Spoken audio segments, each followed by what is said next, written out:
wabarakatuh. Perkenalkan, nama saya Risa Rahma Andini dengan nomor NPM 231000346 dengan teman sekelompok saya. Perkenalkan, nama saya Nadia Rahmadani Gumilar dengan nomor NPM 231003338. Nah, di sini kami akan menjelaskan yaitu hukum adat. Nah, di sini ada beberapa yang akan kami jelaskan, yaitu ada definisi hukum adat, ada proses terbentuknya hukum adat, terus juga ada subjek hukum adat dan ada juga objek hukum adat.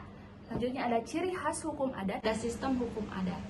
Nah, apa sih sistem hukum adat itu? Yaitu dalam Kamus Besar Bahasa Indonesia, sistem adalah susunan yang teratur dari berbagai unsur yang saling berkaitan sehingga membentuk suatu totalitas atau kesatuan pengertian. Nah, menurut Supomo, tiap-tiap hukum merupakan suatu sistem, yaitu peraturan-peraturannya merupakan suatu kesatuan. Begitupun dengan hukum adat. Sebagaimana yang telah dikemukakan sebelumnya, bahwa sifat hukum adat adalah sederhana, kontan, dan konkret. Sistem hukum adat mencakup hal-hal, yaitu yang pertama, tidak membedakan hukum publik dan hukum privat.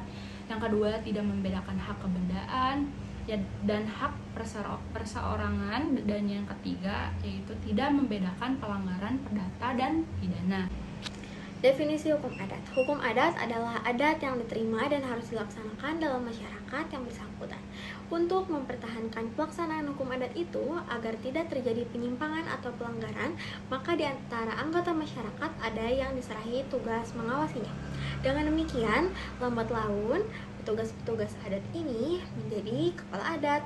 Jadi, adat adalah kebiasaan masyarakat dan kelompok-kelompok masyarakat lambat laun menjadikan adat itu sebagai adat yang seharusnya berlaku bagi semua anggota masyarakat dengan dilengkapi oleh sanksi sehingga menjadi hukum adat.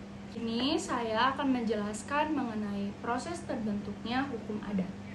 Nah, hukum adat ini lahir dan dipelihara oleh putusan-putusan para warga masyarakat hukum, terutama keputusan kepala rakyat yang membantu pelaksanaan perbuatan hukum itu, atau dalam hal bertentangan kepentingan dan keputusan para hakim mengadili sengketa sepanjang tidak bertentangan dengan keyakinan hukum rakyat dan juga senafas dan seirama dengan kesadaran tersebut diterima atau ditoleransi. Saya akan menjelaskan subjek hukum adat. Di dalam hukum adat, di samping manusia, juga dikenal badan-badan hukum yang ada menurut hukum adat.